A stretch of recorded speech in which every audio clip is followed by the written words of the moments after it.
Hola a todos, vamos a ver este tema que se trata sobre los vectores, que es parte del tema 1 del curso de estática, y con esto empezamos a ver un concepto matemático muy importante.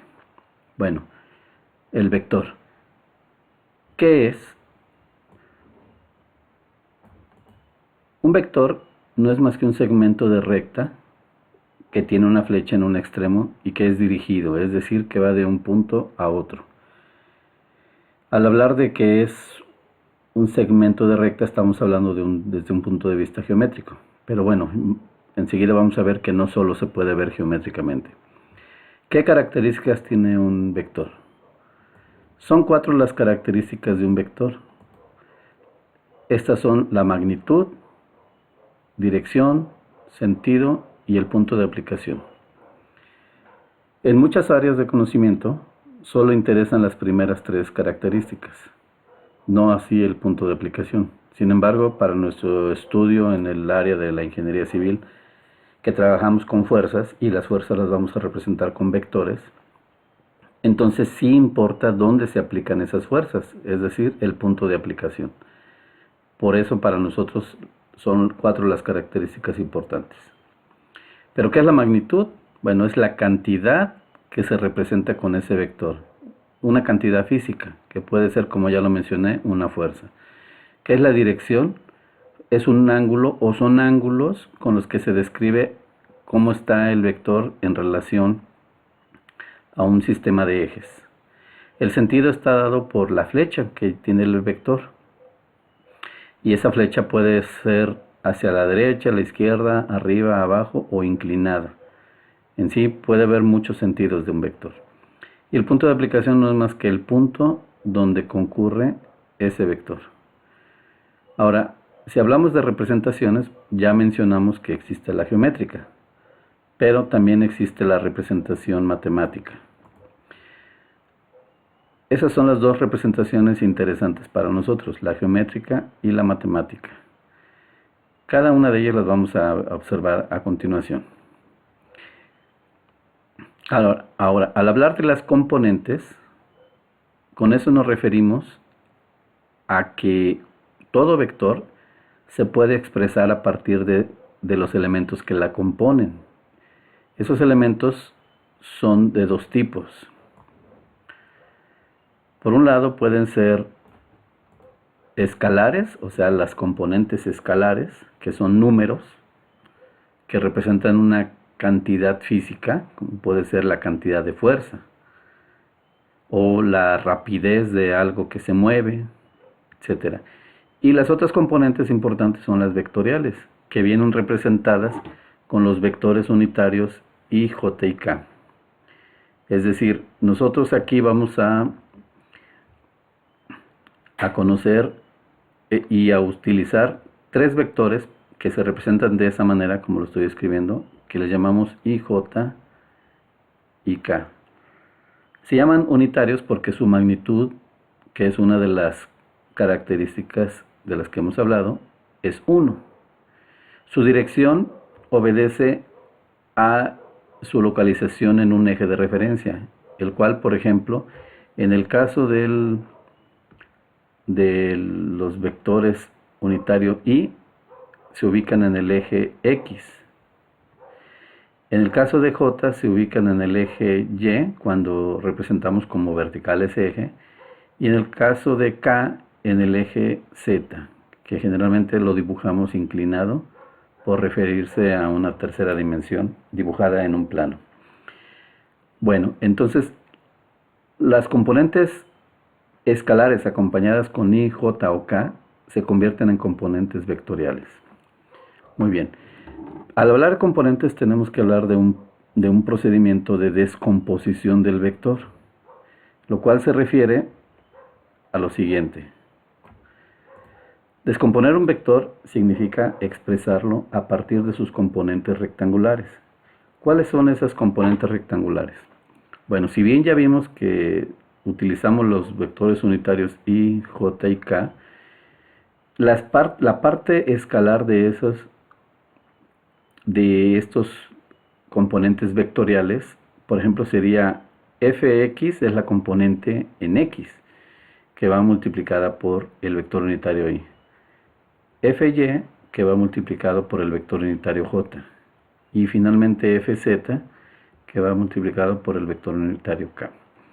Esas son las tres componentes vectoriales, y por sí solas fx, fy, es decir, fx, fy y fz se llaman componentes escalares y se refieren a la proyección de un vector en cada uno de sus ejes respectivamente. Muy bien, entonces vamos a ver ahora algunas representaciones de vectores, verlo geométricamente y tal vez matemáticamente. Veamos. Observen aquí, tenemos en la imagen un vector que, si ustedes observan, este vector tiene un inicio ahí donde estoy señalando con un punto y termina donde estoy señalando con este otro punto. Bueno, ese vector está sobre el eje X y tiene una magnitud de 3 libras. Estamos hablando de una fuerza, un vector fuerza.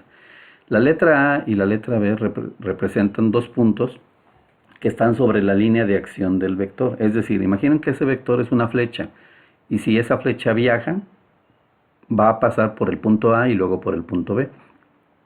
También se puede decir que es un vector F que va de A a B, o pasa de A primero por A y luego por B. Y se le coloca una flecha encima para representar su nombre matemáticamente. ¿A qué va a ser igual esto? Bueno, observen que tenemos un vector que es precisamente paralelo o está en el eje X, por lo tanto tiene una única componente en X, que va a ser entonces fx nada más, y multiplicado, como ya habíamos mencionado, por y. Y aquí entre corchetes vamos a escribir si estamos hablando de una fuerza, pues entonces vamos a referirnos a la unidad de medida de esa fuerza. Esa sería en términos generales. Ahora, en particular, para nuestro caso, nosotros tenemos un vector f que va de A a B, que es igual a 3 libras. Como está en el eje X exactamente, entonces esas 3 libras completamente están en X, y multiplica por y para hacer el vector, perdón, la componente vectorial. Y entre corchetes ponemos las unidades, que son en este caso libras. El signo es positivo porque va a la derecha. Debemos tomar en cuenta que cuando hablamos del sentido en los ejes, X generalmente hacia la derecha representamos como positivo, hacia arriba también positivo, y en el caso de Z, si lo dibujamos inclinado así, esto será positivo. Es decir, esas son las 3 sentidos positivos. Un sentido en contra a esto representaría negativo. Por ejemplo, si la flecha fuera así, sería negativo. Si fuera hacia abajo es negativo, y si fuera hacia el otro lado es negativo. Bueno, espero no confundirlos con esto, pero eso es muy importante porque eso define el signo. Y cuando es positivo, el signo no se escribe como se ve aquí. Muy bien. Este vector se le llama unidimensional porque tiene una sola dimensión, la cual es X. O una sola dirección también se puede decir. Vamos a ver un vector ahora que está en 2 dimensiones. Ahí lo tienen. Este vector bidimensional, observen que es un vector que está en un plano. Aquí vamos a hablar ahora del plano X, Y. Es un plano en el cual existe el vector. En este caso es un vector también fuerza de 5 kilonewtons. Pero está inclinado con respecto al eje X un ángulo de 25 grados. Bueno, cuando un ángulo nace en un eje, le podemos llamar por ejemplo el ángulo θ, y le ponemos subíndice el nombre del eje, θx. En este caso es igual a 25 grados. A esto se le llama ángulo director. ¿Por qué? Porque nos representa la dirección del vector con respecto al eje X. Bueno, entonces hay 2 ángulos directores aquí. Por ejemplo, si ustedes observan, tenemos el ángulo complementario, que sería este, que estoy señalando, que vale, si sabemos que eso es un ángulo recto en total, le quitamos 25, tenemos entonces 65 grados.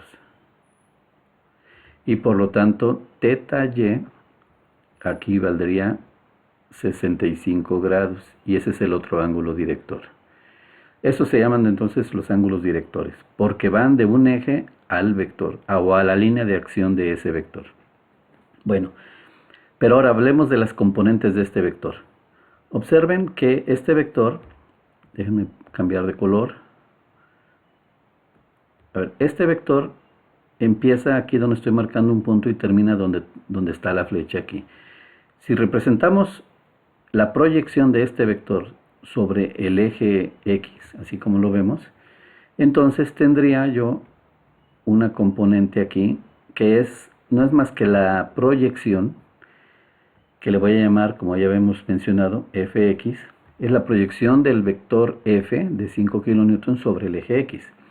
Y lo mismo podemos ver aquí, si proyectamos estos dos puntos donde empieza el vector y donde el mismo termina. Ahí está, entonces aquí tendríamos la componente vertical. En este caso sería Fy. Muy bien.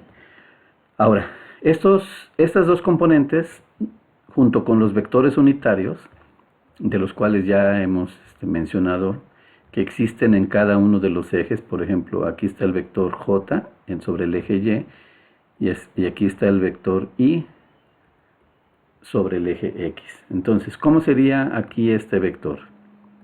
Bueno, sería el vector F con flechita, porque es un vector que va de A a B, que es igual a Fx por I, esta es su primera componente vectorial, más, porque va hacia arriba, Fy por J, y las unidades de fuerza.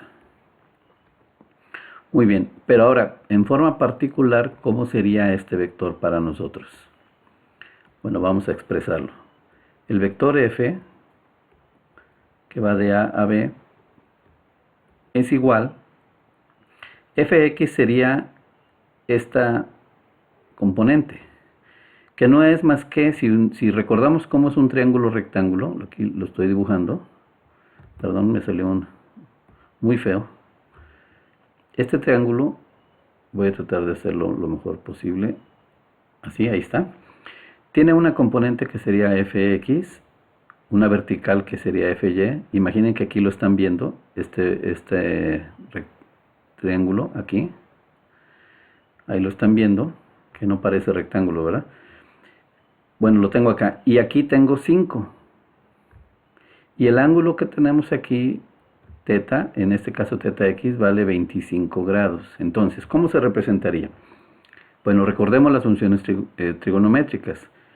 La función seno relaciona cateto opuesto Fy entre hipotenusa, y la función coseno es el cateto adyacente Fx. Bueno, como primero queremos Fx, entonces tendríamos que colocar aquí, voy a escribirlo. Por ejemplo, el seno de 25 grados en nuestro triángulo es igual al cateto opuesto Fy entre la hipotenusa, que vale 5. Y el coseno de 25 grados es igual a Fx entre 5. Ahora, si despejamos Fx y Fy, estarán de acuerdo que nos queda 5 coseno de 25 grados, eso es Fx por I, que es el vector unitario en el eje X, más 5, ahora despejamos Fy, seno de 25 grados por J. Y las unidades, en este caso son kilonewtons, ahí está. Este entonces sería nuestro vector AB en 2 dimensiones, o sea, es un vector bidimensional. Finalmente vamos a ver un vector en 3 dimensiones. A ver, vamos a hablar del mismo y sus características. Veamos. Déjenme reducir el tamaño para tener más espacio. Ahí está. Bueno, como pueden ver aquí, tenemos un vector que nace en este punto que estoy marcando, el cual se proyecta en el plano aquí abajo, en el plano XZ, y termina en el punto aquí en donde está la flecha y se proyecta acá. Si ustedes observan, este vector se proyecta aquí, esta es su sombra, digamos, en ese plano XZ. Bueno, pero esa no es la proyección que nos interesa. A nosotros nos interesa la proyección del vector sobre el eje X, esta que voy a marcar ahora. Esta le voy a llamar fx. Y nos interesa la proyección en z también, que sería esta. Perdón lo chueco, pero mi pulso no me ayuda hoy.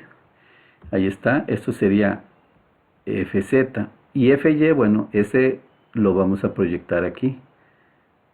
Se proyecta de aquí hacia arriba. Y esto sería fy. Esas serían las tres componentes del vector en x, y, z. Entonces nuestro vector en este caso sería f, que pasa por a y va hacia b, ¿sí? Que sería igual a fx por y más fy por j y más fz por k. Muy bien, y las unidades son unidades de fuerza. Bueno, esa es la forma general de un vector en 3 dimensiones en su representación matemática. Pero bueno, ahora, ¿cómo calcularíamos aquí? Muy bien, aquí es un poquito más complicado que en 2 dimensiones, por varias razones. Para empezar, porque muchas veces no tenemos o no contamos con los ángulos directores. ¿Cuáles serían aquí los ángulos directores? A ver, seguramente ya lo están pensando. Sería, por ejemplo, θ x, el cual desconozco. Ese ángulo θ x sería el que va del eje x a la línea de acción del vector θ x.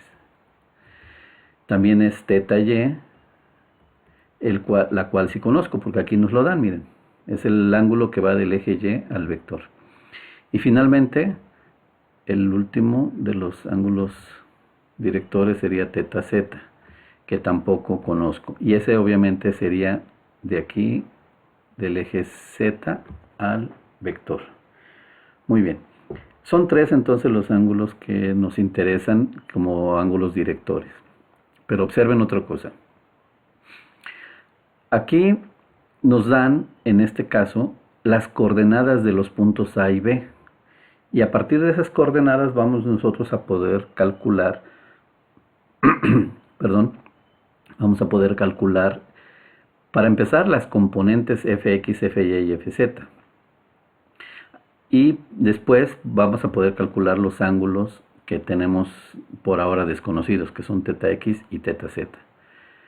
Como este es un procedimiento que requiere más tiempo, le voy a dedicar otro video completamente a explicarlo. Por ahora lo único que vamos a hacer es hacer una relación de triángulos. Imagínense que aquí hay un triángulo en el espacio, que está el punto A y se va al punto B. Imaginen que estoy uniendo los puntos A y B de nuestro vector. Entonces, este punto A y mejor dicho, la línea o el segmento de A a B puede ser la hipotenusa de un triángulo rectángulo como el que acabo de dibujar. Si ustedes ven, la hipotenusa vale 26 kilogramos fuerza, es la magnitud de un vector fuerza. Pero a la vez es una distancia, la distancia que va de A a B. ¿De acuerdo? Entonces este triángulo nos representa por un lado la magnitud de la fuerza AB y por otro lado la distancia entre A y B. Y alguien puede decir, pero la fuerza no está de A a B exactamente, sino A y B son 2 puntos de su línea de acción. Exactamente. Pero para fines de cálculo podemos utilizarlo así. Podemos ampliar las características del vector a que vaya de A a B. Y todo es proporcional, es decir, también las componentes se van a aumentar de forma proporcional. Bueno, por ejemplo, si esta línea inferior del triángulo representara la componente Fx de la fuerza, entonces esta sería la distancia en X. Y si esta parte vertical del triángulo representara Fy, entonces esta distancia sería de Y. Por lo tanto, hay una relación directa entre las distancias con las componentes, de tal manera que nosotros vamos a poder encontrar a partir de las coordenadas de dos puntos conocidos de la línea de acción de una fuerza, las componentes de la misma. ¿Sí? Y espero que cuando veamos el caso en 3 dimensiones estén muy atentos para comprender de qué estoy hablando. Muy bien, entonces, una cosa más antes de terminar el video.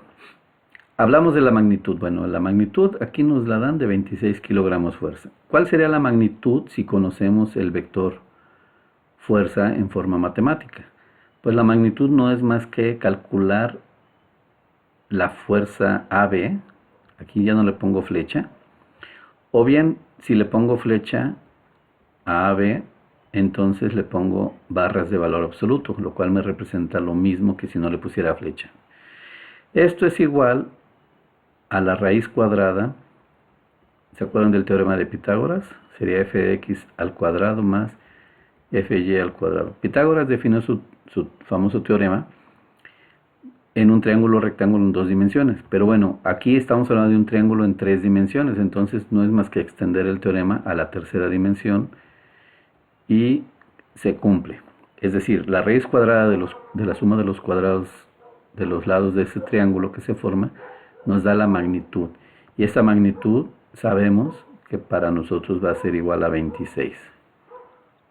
¿Por qué? Porque ya nos lo están dando. Muy bien.